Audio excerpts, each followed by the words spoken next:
Hello, everyone, and welcome to a special live edition of our podcast, NCITE Insights, featuring today Dr. Craig Whiteside. My name is Austin Doctor. I'm a political scientist and the Director of Strategic Initiatives at NCITE. Now, before we introduce Craig and dive in, just a couple of housekeeping items.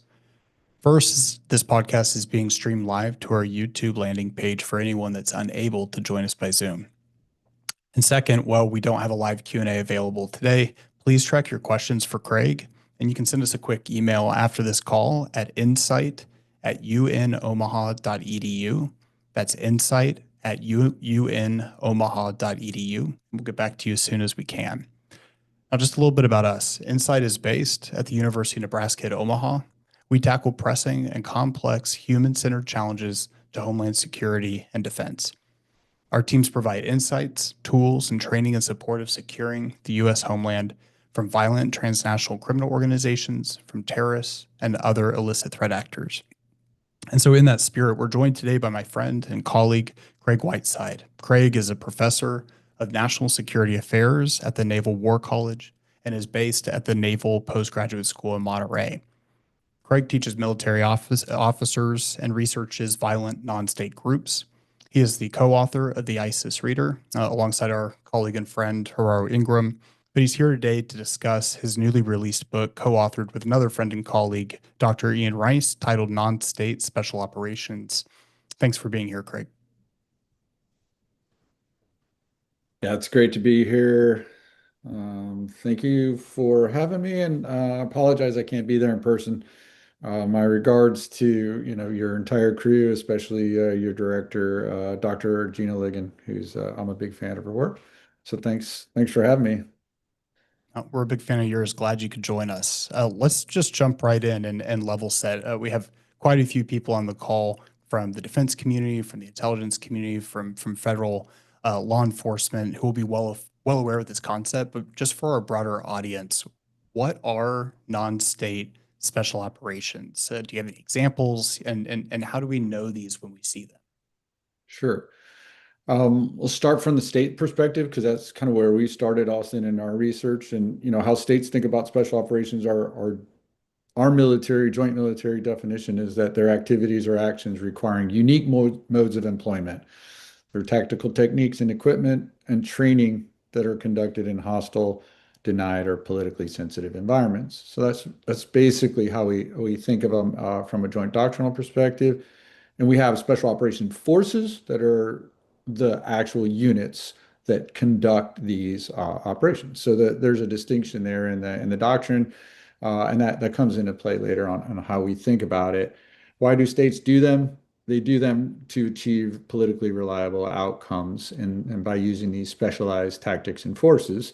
So, for example, the bin Laden raid into Pakistan's a very, typical special operation because really the sensitivity of violating the sovereignty of Pakistan and making sure that that's done carefully and well. And that's why you have SOF, and that's why they do and train to do special operations.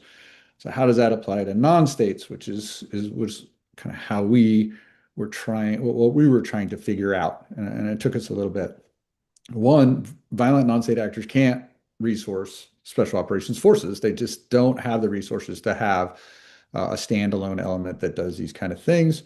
They typically operate low risk tactics, hit and run, guerrilla warfare, terrorism. So they don't do high risk tactics normally.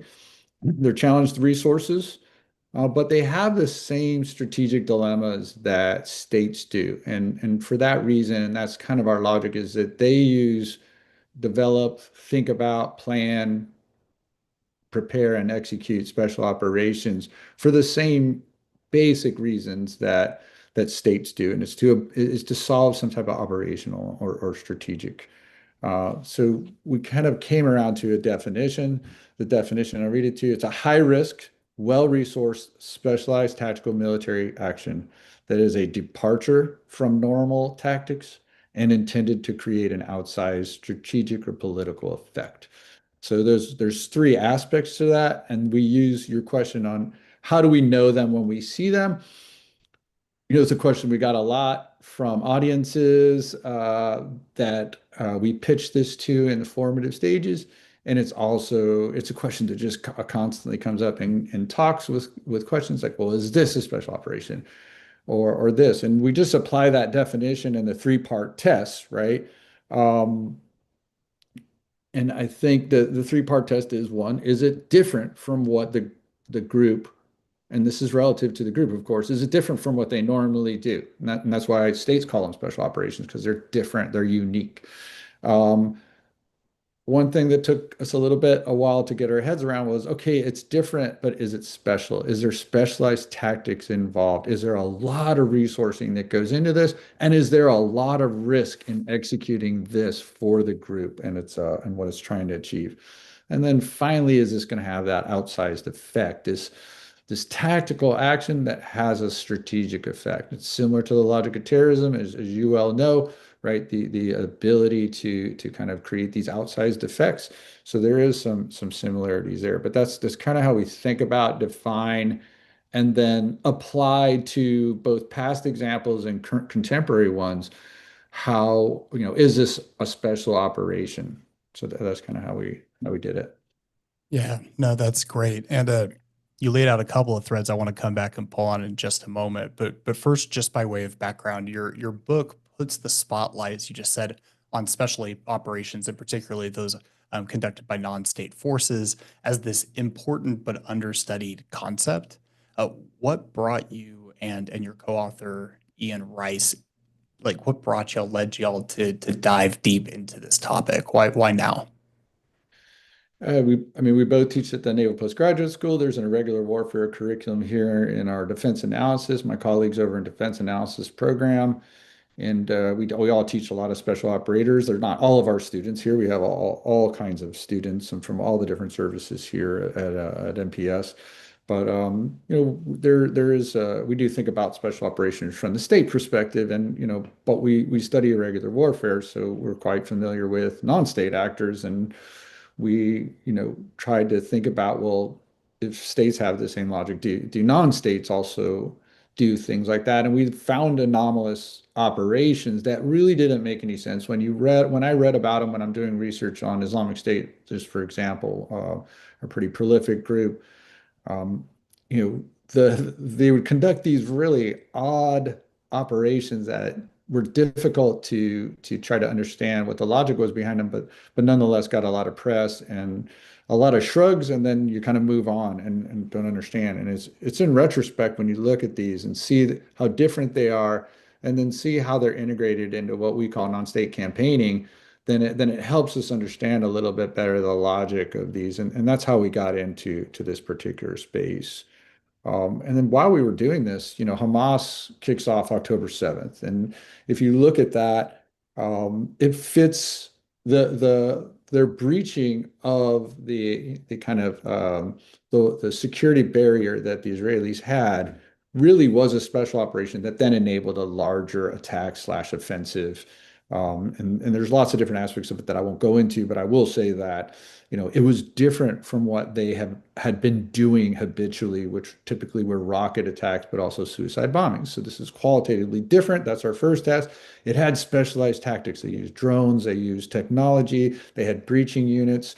They got through an impregnable barrier and then opened it up for not just their follow-on units, but also just kind of just anyone who wanted to rampage inside of Israel, which was probably part of their larger plan, even though it was uncoordinated.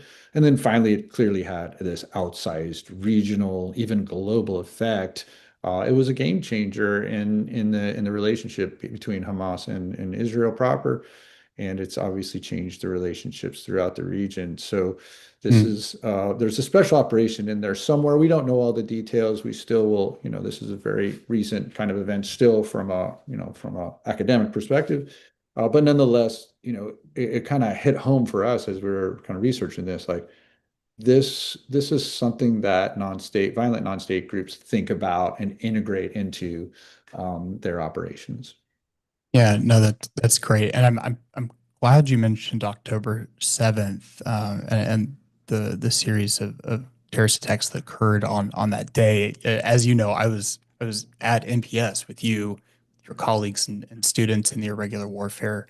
Um, program and community on October 7th when this took place. And I've just been thinking, NCITE is a counterterrorism shop. And so as I've been working my way through the book and thinking about this concept of non-state special operations, there's this question of, okay, so what does that Venn diagram look like? How does the notion or sort of concept of non-state special operations, how does that align with how we think about terrorism as an activity more broadly? Where is there overlap, and where is it Mhm. useful to continue thinking of those things as distinct, either as an action or campaign or at the organizational and network level?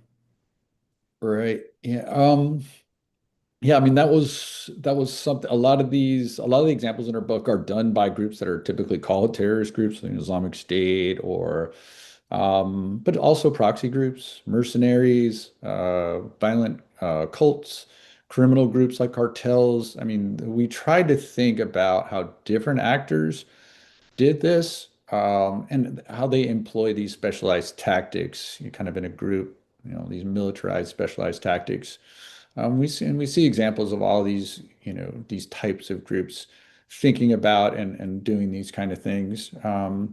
The logic, terrorism does have a similar logic, like I said, in that it doesn't always, but it attempts to try to achieve this outsized effect for the action, right?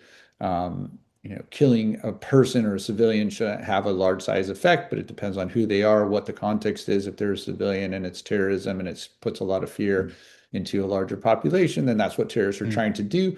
But typically, terrorist attacks, from your Venn diagram kind of aspect, they don't pass the other tests. I mean, Islamic State was quite famous for suicide bombs, but that was very much a very normal tactic for them, a very prolific tactic for them. So it's not a specialized tactic. They use it almost akin to how states use air power, a very precision guided weapon into an area, even if it's directed against civilians. Not always directed against civilians, it could be directed against security forces as well. But either way, it doesn't meet these other tests, and it's just something else, right? These are just terror attacks, or they're just violent crimes. So without being super academic-y and saying like, well, but that's not a special operation, therefore we don't care about it, or this is what a special operation is. We're interested in more of what we talk about here at NPS and the Naval War College is operational art. Like, how mm. are the planners in these groups thinking about sequencing events, tactics, operations, and multiple operations, and synergy, creating some type of synergy towards an objective and something they're trying to achieve. And that's what we understand, at least from a conventional military perspective, is operational art. And so for us, special operations is actually can be more influential than a terrorist attack because it is part of this larger campaign. Yeah, and maybe can we talk about operational art and underlying its underlying logic for a little bit? What Sure. is sort of the maybe generally, or if you have specific examples, what is the unique value that special operations may provide to non-state actors, whether those designated as formally as terrorists or not, and how do we know that that value has or has not been achieved? What are some indicators of sort of that logic being connected to observable outcomes? Yeah, and that's a tough question in a variety of ways that I'll try to explain why it's so tough, and one that we wrestled with while we were researching this book, thinking about this book, and then debating among ourselves. The great thing about collaborating with a colleague who studies something different, teaches something different, is we came at this from different perspectives, and so we didn't always agree. But we worked through those disagreements to create our definition and test, using kind of um, strategic studies, but also political science and history, just kind of mixing them all together in ways that I can't describe how they came out. Um, we saw failed special operations. So I think one thing we worried about was, are we just reporting on the things that we can see that work and like, oh, these work, this is a special operation, right? But then are there special operations that happen that are total failures and we never know about them? And then therefore that Mm, colors how we interpret that. And, by the way, we kind of found out like even failed special operations get as much ink as as successful ones. It's hard to do the high risk, high resourced kind of event and no one noticed, right? Yeah, What yeah. we found and said was special operations were happening, people noticed them, and we're like, what was that? That is really strange and unique. And you're like, yes. And then they never get called a special operation. Even though we do those frequently, and we know special operations when, our side does it. And we're like, oh yeah, that's a special operation. And we watch movies, they're like, yep, those are special operations. Like, but we have really difficulty seeing them from the other angle. Sometimes we'll write these off to so good luck or this or that. But from an operational perspective, I'll just say, you know, one, when I study Islamic State specifically as a kind of a narrow research topic, and prior to their establishment of the caliphate, from maybe let's say 2007 to 2013, as they're working their way back from early defeat to establish the caliphate, there's like 4,000 violent events that they have. Only three of them, when we did the research, did we see were what we coded or thought qualified as a special operation. So they're very unique. Mhm. They're very rare. And so now we're studying something that's quite rare, and really, and that makes sense because these groups are very risk averse. They're fighting larger states a lot of times, and so they have to be very careful. And so that, when they do execute them, that really got us into like peeling back the logic from the operational. And again, I'll just use Islamic State, ISIS, ISIL. They're A lot of times their special operations were either designed to be a game changer, the three that we identified. It's either designed to be a game changer to change their overarching strategic logic. Think of October 7th. And they had one that failed back in 2007 that made the papers, but no one really understand why 100 militants were running around the desert trying to Mhm. counterattack in Ramadi. But then later we saw their other special operations, the Abu Ghraib prison breakout, and also the Haditha raid, as really transitions between campaign phases. They tied both of those special operations to new named campaigns, like Breaking the Walls, which is a quite famous ISIS campaign that started in the summer of 2012. And then Harvest of the Soldiers in 2013. So they actually tied it to operational art. Like this is our transition to a higher level of insurgency, more mobile attacks against our enemies. And it took us forever to see that. I'd studied the group for Mhm. 10 years and I never thought of these very high visibility operations as one, special operations, but then two, well, I knew they were unique and quite highly resourced. But the idea of it being tied to campaign transitions for a violent non-state group was really a revelation that kind of hit, and I look at it back, I'm really kind of embarrassed that I spent, a large part of my life studying this group. And yet, kind of it took writing this book to be like, oh, wow, these are very oddly timed. And for reasons, right? So, and it kind of makes you start thinking too about like how do these guys think? They didn't go to the War College to study this Mhm. stuff. Some of them did, Mhm. but I mean, very, very rarely. That's very rare. Is it one of those things? Just think about, how do your reflection on, wait, how did I not see this? Is there something about special operations that it's just deathly quiet before it's loud at it, it's sort of in Yeah. terms of operational or organizational sort of buildup and preparation for that moment where it's particularly difficult to observe in advance that competency, right? Being cultivated within a network or organization, and then suddenly it's loud, and you're like, how did I not see this? What's the process there from an observable standpoint? Yeah, I mean, that makes me think of examples in the book and some of the many cases where there was plenty of intelligence about these groups thinking about doing something very unique. And they're largely written off because I mean, it's almost, if there's a theme in the book or there's kind of a pull quote we have for a lot of our vignettes and examples, it's people saying like, wow, I didn't think they were gonna, they could do this. I didn't think they had these capabilities, but the intelligence in many of the cases were there, and the motives are there, right? Gray's motives for why states do special operations to innovate, to humiliate your enemy, to showcase your own competence, to kind of shape and control escalations. I mean, these are reasons that states do them, and non-states, can think along those same lines, albeit at a different scale. But yeah, I mean, that's kind of the ironic thing is that a lot of times we actually do see these preparations. I'll give you one concrete example, and that's October 7th. The Mm. Israelis saw Hamas units doing like room clears of mock-ups of Israeli facilities, clearly Israeli facilities inside of Israel. And they're just sitting there thinking, well, what are these guys doing, right? Like, what do they expect to achieve from this kind of thing? They got to get through the barrier first to Yeah. do any of these kind of things. So this, and that gets written off as like, wow, they're just, cosplaying special operators, or they're just pretending to be real soldiers. But we know what they do is rocket, and what they do is suicide bombs, because that's their only weapon that they can kind of effectively utilize. And that's where kind of strategic surprise is allowed to happen, right? You see it, but you just don't understand what it is that they're trying to do.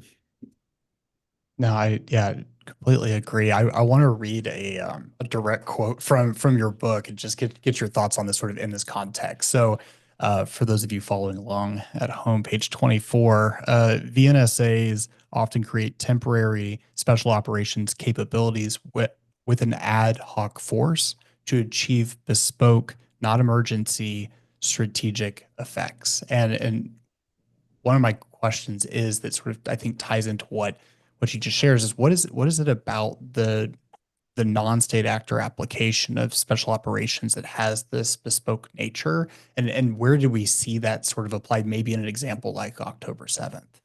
Mhm. Yeah, they're bespoke because they have these strategic dilemmas, and they're trying to figure out ways to solve them, and special Mm, operations can be a way to solve them.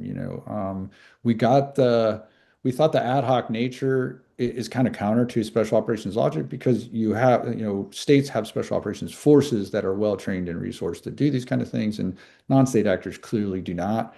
Rarely even have like deep military experience that can kind of plan and execute and prepare for these kind of things.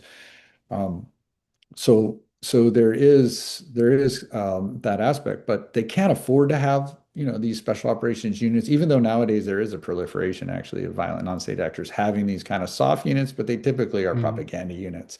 They're really just camera friendly, propaganda units. So, but a lot of the special operations are just ad hoc task forces, which also kind of contributes to the strategic surprise, because you kind of bring together a group of folks. Sometimes they're from somewhere else. And kind of bring them together. You train them up for this specific mission, then you disperse them very quickly, because the one thing that what states are good at is finding other soft, there's nothing our special operations forces would love more than to kind of do counter soft missions against enemy special operations and see who's better, right? So they can't afford to keep them around in this concentration, because that's one of our definitions. It's a high risk operation. It's pooling a large amount of resources that they just can't afford to squander. It has to be very carefully done, and in that ways, it does fit the special operations logic. that's great. I want to take a moment to sort of apply the framework that you and Ian lay out to just the expanding and evolving nature of today's threat landscape. And I know that Mhm. criminal organizations and groups is one of the categories or types of Mhm. VNSAs, violent non-state actors that you all explore. But as you know, we saw the U.S.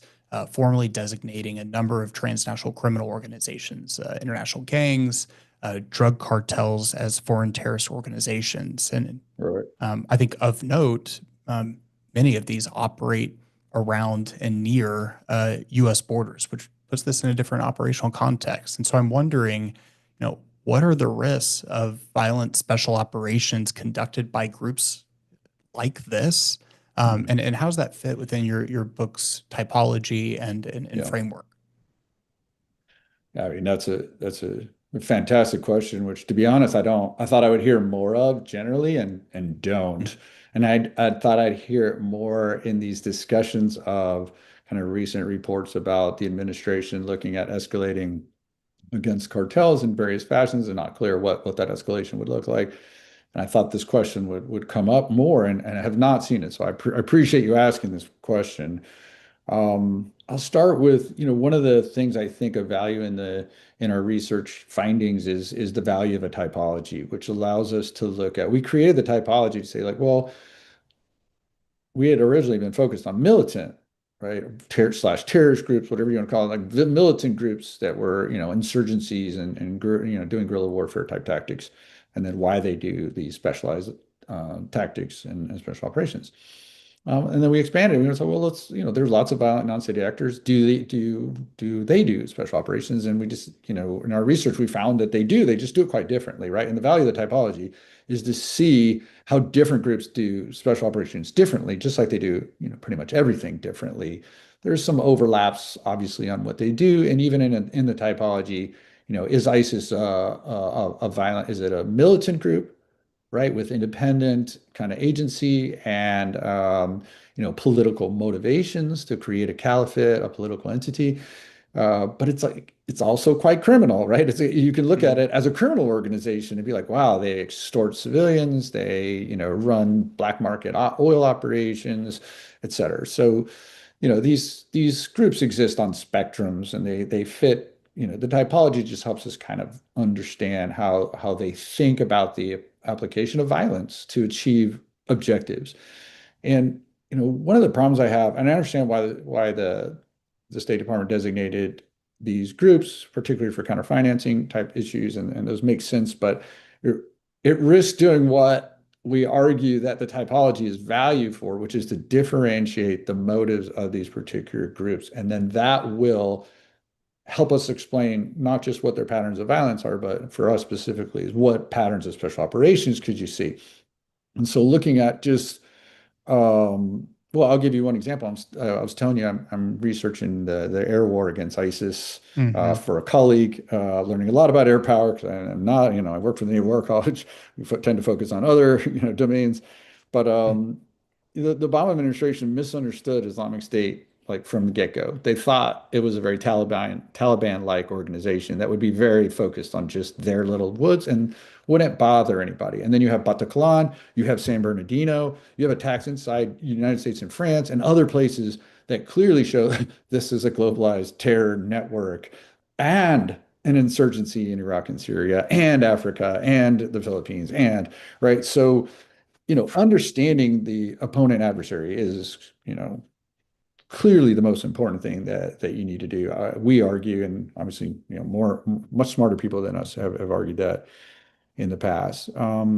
Specifically on the cartels, what's really interesting, our example of a cartel special operation, and they do leader targeting just like states do. They do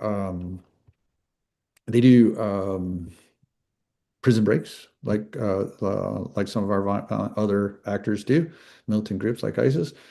But what we thought was really interesting was the example we used for what's a special operation for there is creating a monopoly from chain from the grower to the buyer in a market, and then being Mhm. able to lock down every aspect of that supply chain is really their special operation. If they can do that, that is very unique, very profitable, but very difficult to do. And so that's kind of how we thought through the cartels. It's interesting about cartels; they're very sensitive to the type of pressure that the U.S. and other states can put on them because it violates what they're trying to do, which is the bottom line. They're all about the bottom line. If they have to stop doing this to get pressure off of them and do something else that makes money, they'll do that. And then they're very very adaptive.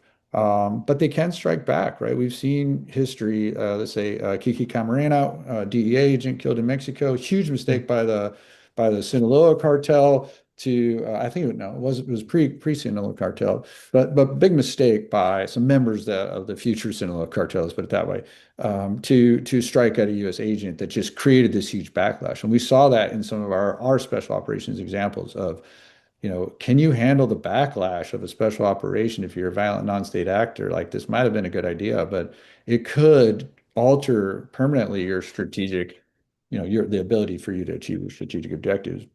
And I think cartels are, they're very sensitive to that, but they can make mistakes. They can think about striking back, and that's, I think, the problem I had. You mentioned that cartels have, they're near the US borders. I will tell you the cartels are inside the US Mm, borders, right? mhm, Like where I live in California, the mhm. cartels have an influence inside of the United States in ways that terror groups, international global jihadists wish they had.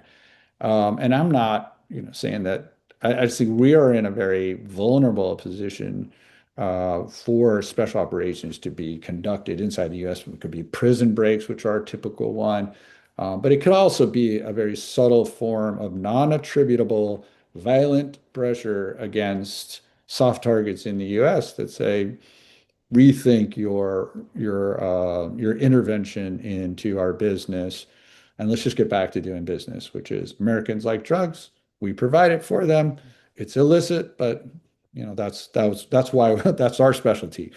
Um, and so we'll see how that works. But I think we're quite in a dangerous place, and I think if we're believing our own propaganda about them being terrorists, not criminal organizations with different motives than terrorists do, even if they might do some terrorism, we could really we could really approach, our counter cartel campaign could really come off to a bad start, I think. Yeah, no, thank you. To wrap things up, I want us to put sort of an eye on the future. I think you've maybe hinted at what may be part of your answer to this question, but at Insight, we're always looking over the horizon to see what's coming next. And I think your work with Ian provides a, a really useful framework for doing that in this application around special operations. What are some things that you think we need to be watching for? And by we, I mean that includes the applied research community, that includes our partners in federal law enforcement, the intelligence community, or Homeland Defense communities. What should we be watching for as it relates to special operations and the threats that it may present? Yep. Um, I think it's the toughest question I've gotten on these type of talks, and that's the same one that you just gave me. Like this, okay, what's the so what here? Great, these guys do these very unique but very one-off, once in a blue moon kind of operations. I think it was Brian Phillips, who as a researcher in the community, is like, we thought, spotting, providing policy advice for terrorism attacks was tough. This seems even tougher. Craig, what are you guys selling here? Like, what's the point? And I would also say something, when we pitched this early on, and even sometimes particularly to American special operators, that we get eye rolls, right? Like, yeah, these guys, they're not that good. You guys are overinflating what they do. They don't have these capabilities. The same kind of quote that always shows up, and that shows up a lot in our book, which is like, wow, we didn't think Mm, they could do this. Um, our book, demonstrates that we need some humility, right? I like to bring it back to my practitioner experience in Iraq. I went to staff college as an officer, West Point graduate. The United States spent a lot of money educating and training me to be a military professional at the time, and put me into, do counterinsurgency in Iraq and this and that. And I was humbled all the time by people who probably could not tell you when we detained them what year they were born, and that was probably true. Like they didn't really mm, know exactly when they were born and had almost no education whatsoever. So, and I was humbled by them frequently enough to be like, okay, this, not just take them seriously, but um, kind of think about from what McMaster calls strategic empathy, which is the ability to see not just your opponent from an empathy perspective, but to understand, what they're trying to do from a strategic, operational, tactical perspective, right? If you look at people like Chapo, big time, I mean, not educated at all, but really had elements of genius, I think, in the things that he did, tunneling, doing different things. that made, his group stand apart, but really brought a lot of advantages to their group. And that's why his group, kind of rose to the top of his peers in a very tough environment. Now he's in American prison now, so that, whatever that got him, but I mean, you just being able to appreciate, certainly understanding that what they're doing is violent and criminal or, terroristic and stuff, but also trying to understand one, how do they plan? How do they campaign? How are they trying to achieve these larger objectives? And, I think that's my takeaway from the book is that when we do stuff, I was reading this big book on the campaign against ISIS, and it's 95% like what we do, and it's 5% about ISIS, and like that's more than I normally see. And I applaud him for doing 5%, but it it kind of it's this myopia, this kind of self-centered aspects that do prevent us, I think, from visualizing what it is that our adversaries, opponents that are violent non-state actors are not just capable of doing, but intend on doing if they're given the opportunity. And we didn't really talk about technology, but technology is leveling the playing field for these violent non-state actors with limited resources and limited education and experience,